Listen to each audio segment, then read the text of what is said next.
সুন্দর লিখেছেন দেখেন, বলে সময় গেলে সাধন হবে না।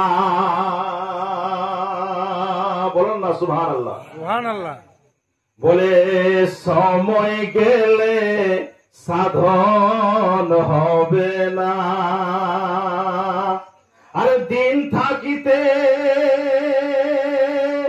নামাজ তুমি কেন পড়লে না? আর সময় গেলে সাধন হবে না। ও মনরে, আর সময় গেলে সাধন হবে না। আর সময় গেলে নামাজ হবে না। আর দিন থাকিতে আর দিনের সাধন তুমি কেন জানলে না? আর সময় গেলে সাধন হবে না। ও মনরে, আর সময় গেলে সাধন হবে না।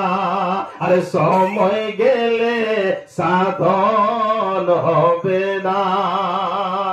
নামাজ ফজর হোক, জোহর হোক, আসর হোক, মাগরিব হোক, এশা হোক, নামাজ যখন নামাজের টাইমেই নামাজ, আর নামাজ না আদায় করলে কি হয়? কাজা হয়ে যায়।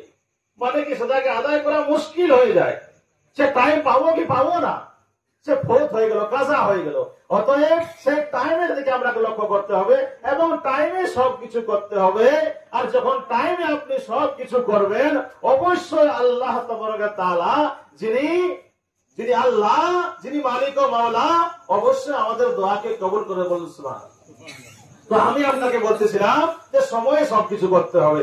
আসুন বড় পীর আব্দুল কাদের জিলানী